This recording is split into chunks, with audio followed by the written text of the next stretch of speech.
Hola, ¿qué tal, compañeros, compañeras y toda la audiencia que me escucha? Un servidor, José Luis Mendoza, en tutoría con el profesor Mario Gómez Lamont, presentaré el tema Desarrollo multicultural en el campo aplicado de los procesos socioculturales. Como objetivos principales tengo presentar la incompletud cultural que existe dentro de la sociedad. Pues aunque la cultura diga que le da dignidad a sus integrantes, no siempre se respetan los derechos humanos generales. Un siguiente objetivo es presentar el papel que juega el individuo frente a los procesos y cambios socioculturales y presentar las formas que como psicólogos tenemos para intervenir en dichos procesos. Para comenzar, quisiera explicar a qué me refiero con multiculturalidad. Con multiculturalidad nos vamos a referir a las diferentes culturas que existen dentro de un mismo espacio.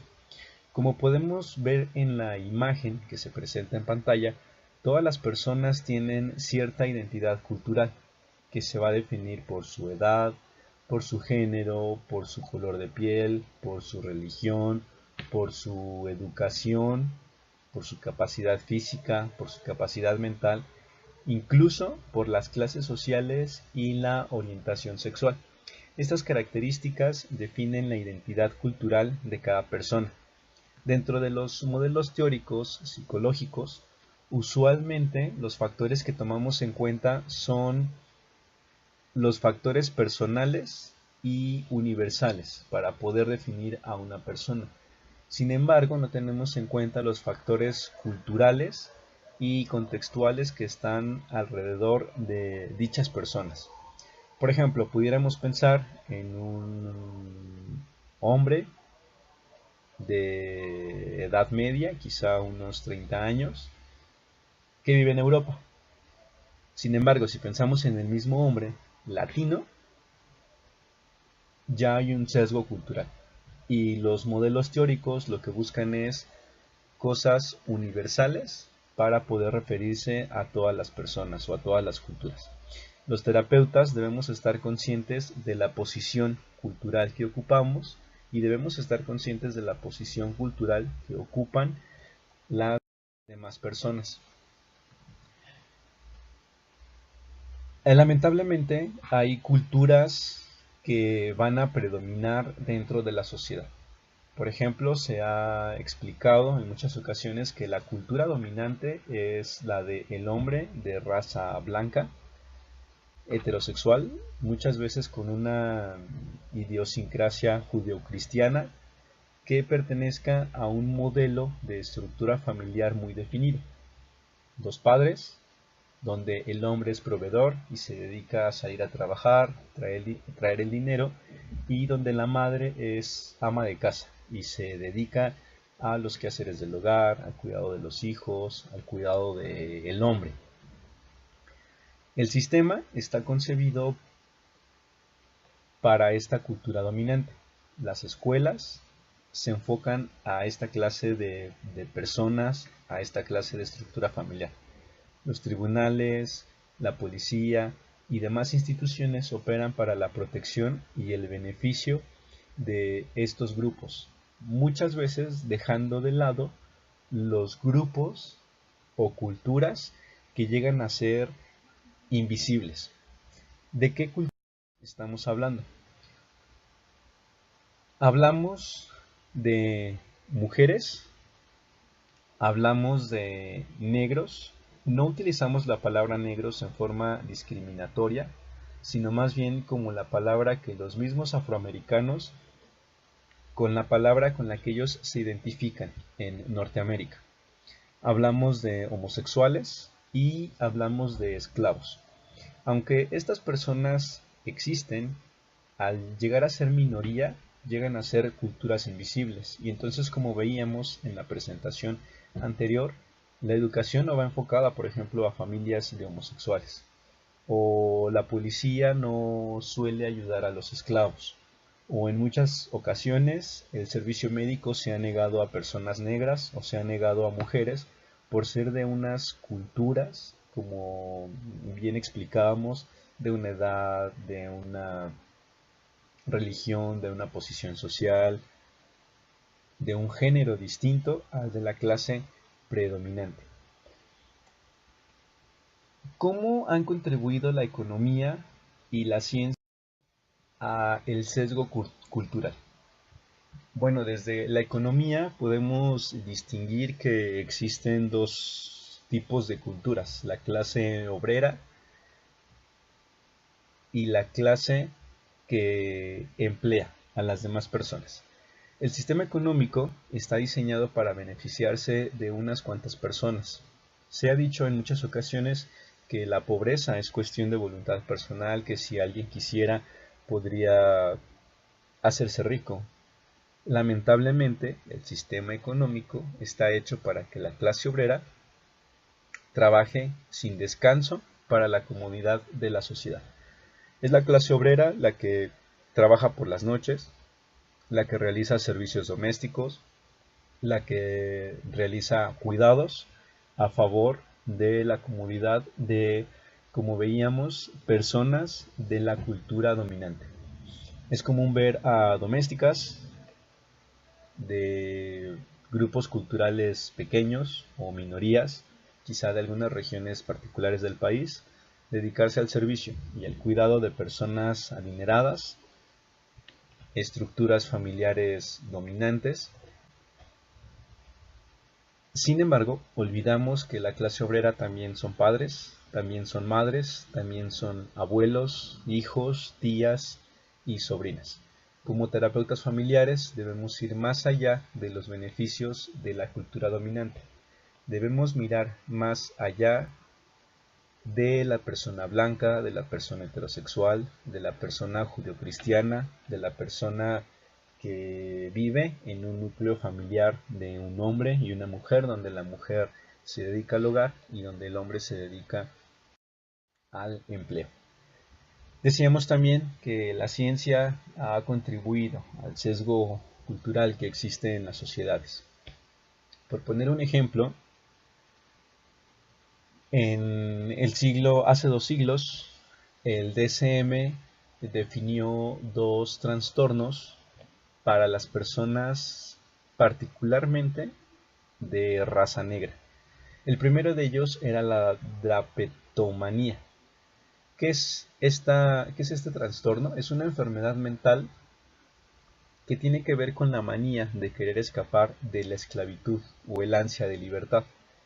Y una más es la disestesia etiópica, que se refiere a la poca motivación por el trabajo, la dejadez y poco interés por la productividad en los esclavos negros. Como lo cita McGoldrick, a los terapeutas nos pagan por ponerle nombre a los problemas que nuestros clientes presentan. Y entonces cuando estos esclavos de raza negra querían ser libres, el DSM les puso un nombre de enfermedad a esa libertad que ellos tenían. Entonces de nuevo nos damos cuenta cómo en algunas ocasiones la ciencia solamente ha sido unicultural, beneficiando a la clase de personas con raza blanca, en este caso a la cultura dominante, entonces poniéndole enfermedades mentales a personas que no la tenían, pero tenían que estar al servicio de otras personas. Tenemos más ejemplos del DSM. Otros problemas, por ejemplo, el DSM-4 afirma que su nombramiento se basa en evidencia científica. Lamentablemente, debemos reconocer que esta investigación ha sido financiada por las compañías farmacéuticas de grupos culturales dominantes. Y entonces pudiéramos pensar en cómo el DSM presenta la homosexualidad como una enfermedad mental. Más adelante se explica que no es un trastorno, pero hubo mucho tiempo en el que se discriminó a estas personas con una orientación sexual diferente por lo que decía el DSM. ¿Qué pasaría si el DSM estuviera en contra de la cultura dominante? ¿Y qué pasaría si estuviera en contra de las personas que dominan, en contra de las personas que tienen el privilegio, en contra de las personas que diagnostican los trastornos o que se encargan de la seguridad? Tenemos en pantalla 4 ejemplos. Uno de ellos es el trastorno de adicción a la dominación. Este se refiere a personas adictas a dominar a otros. Es decir, el DSM calificaba a los negros como enfermos mentales cuando tenían o cuando querían ser libres. Sin embargo, el DSM no castiga a las personas que quieren dominar a esos esclavos, cuando culturalmente, como decíamos al principio, no existe ni dignidad humana ni se respetan los derechos humanos. Hay personas que desean tener privilegios, desean tener poder, desean ser evidenciados. Y entonces el privilegio de nuevo hace que las demás personas se agreda a su dignidad. ¿Qué pasaría si se califica como enfermedad mental o como trastorno las personas que quieren tener este privilegio? ¿Culturalmente cambiaría la situación? Y sobre todo, ¿qué pasaría si se califica como enfermos mentales a las personas que están obsesionadas con categorizar a todas las demás enfermedades? A esto lo llamaríamos el síndrome del DSM. Sin embargo, al ser grupos culturales dominantes, difícilmente se dan cuenta ellos de la posición privilegiada en la cuenta. Históricamente, haremos un recorrido y brevemente de cómo hay culturas invisibles que se han hecho protagonistas. Pudiéramos pensar en el ejemplo de Rosa Parks, una mujer de color. En la población donde ella vivía estaba penado que las personas de raza negra fueran adelante de los autobuses. Si una persona de tez blanca subía al autobús, entonces la persona negra tenía que cederle el asiento solamente por ser de piel distinta y tenía que pasarse a la parte de hasta atrás. Rosa Parks, respetando su dignidad y respetando sus derechos humanos, no cedió a esta obligación que el Estado había impuesto. Entonces esta mujer se hace famosa porque se queda sentada, no cede lugar a las personas blancas, y entonces ella, en una cultura distinta, como mujer de clase negra, esclava, mantiene sus derechos y firmemente su postura. Podemos pensar también en el ejemplo del Stonewall en 1969, donde personas transexuales, negras, gays y homosexuales marchan en contra del gobierno por sus derechos. Estos han sido problemas socioculturales que no deberían existir porque todas las personas tienen cierta dignidad y todas las personas, independientemente de su cultura, tienen los derechos humanos, en donde tienen la libertad y pueden decidir hacer con sus cuerpos y con su vida lo que ellos decidan. Pudiéramos pensar en este punto como la interseccionalidad, en donde diferentes personas o en donde se crea un sistema de opresión en donde hay distintas formas de discriminación. Entonces, usualmente la cultura dominante no discrimina solo a mujeres, sino discrimina a las personas en general, a las personas que son culturalmente distintas a ellas.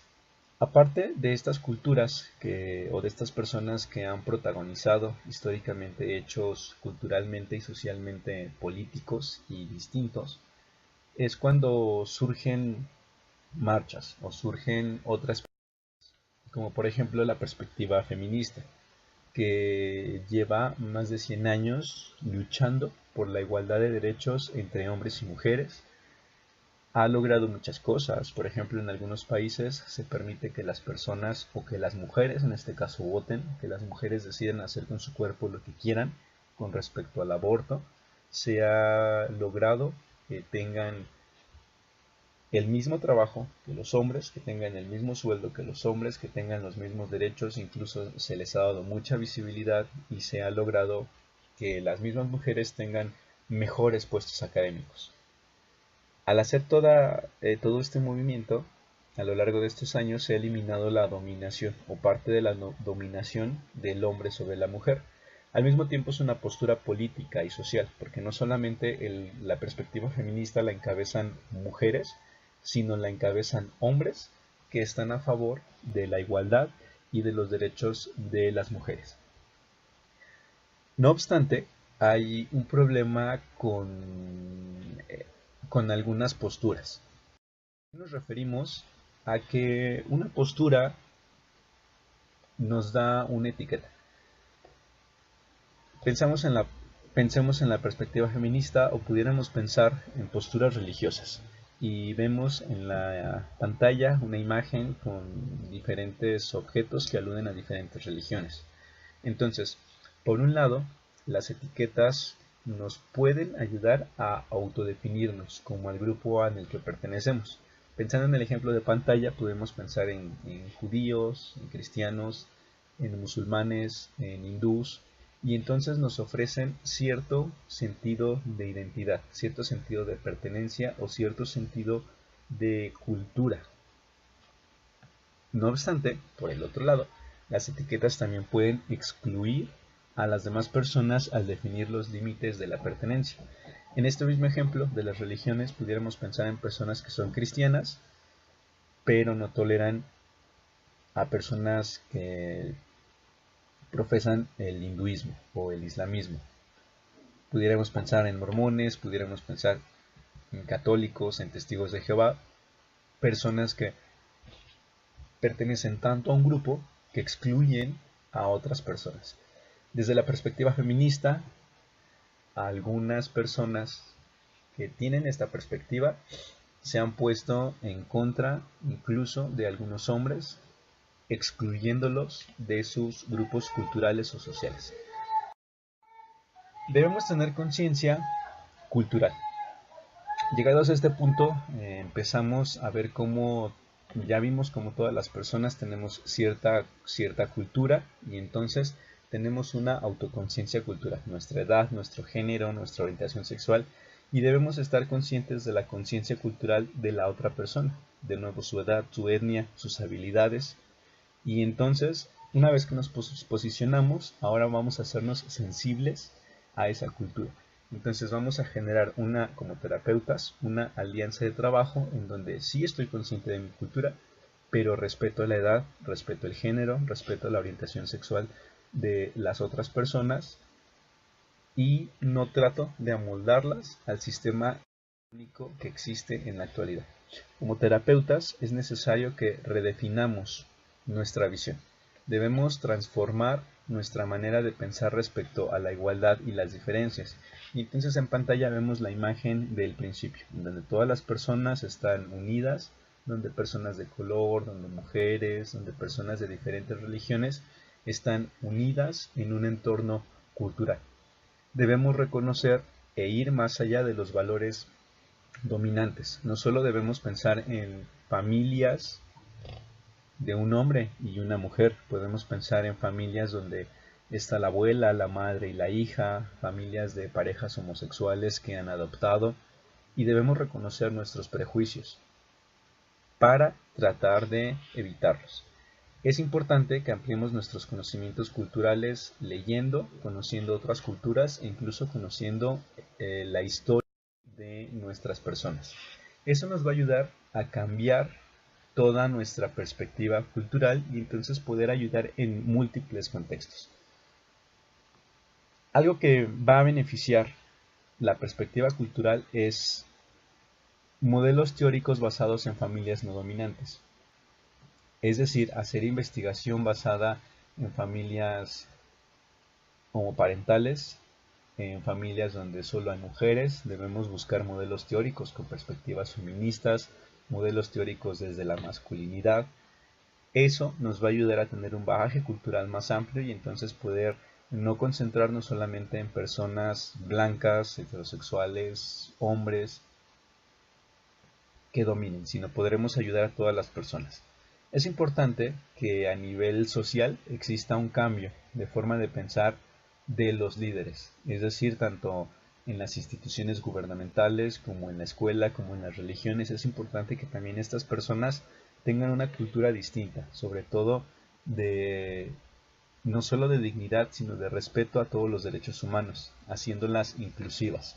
Por ejemplo, muchos líderes religiosos rechazan la homosexualidad. Sin embargo, si estas personas cambiaran su forma de pensar, enriqueceríamos la multiculturalidad de todas las personas. Y como decíamos, podemos apoyar en diferentes contextos: la sanación, la música, la religión, la poesía, la adopción, el empleo y la educación. Como conclusiones, debemos reconocer que todas las personas son únicas, son diferentes y tienen una cultura en particular. Como terapeutas, como psicólogos, es importante que ampliemos nuestros límites históricos. Es decir, leíamos que es cierto, aunque ha habido predominio en ciertas culturas, la misma sociedad ha hecho que mujeres protesten, que homosexuales, transexuales, lesbianas y todo el colectivo proteste, que personas de raza negra protesten, que esclavos protesten, y eso nos da un panorama al darnos cuenta de que todas las personas merecen ser parte de una sociedad más grande. Es importante que tomemos o que existan programas de formación para profesionales con diferentes perspectivas culturales y de género. De esta manera, la terapia familiar vamos a poderla hacerla más multicultural. Y entonces no solamente vamos a expresar nuestra opinión, no solamente nos vamos a expresar desde nuestros privilegios, desde nuestra educación, sino más bien podremos ayudar a todas las personas con diferentes culturas, con diferentes perspectivas, a ser más unidas y que haya realmente un impacto sociocultural. Mi bibliografía que utilicé se presenta en pantalla. Muchas gracias.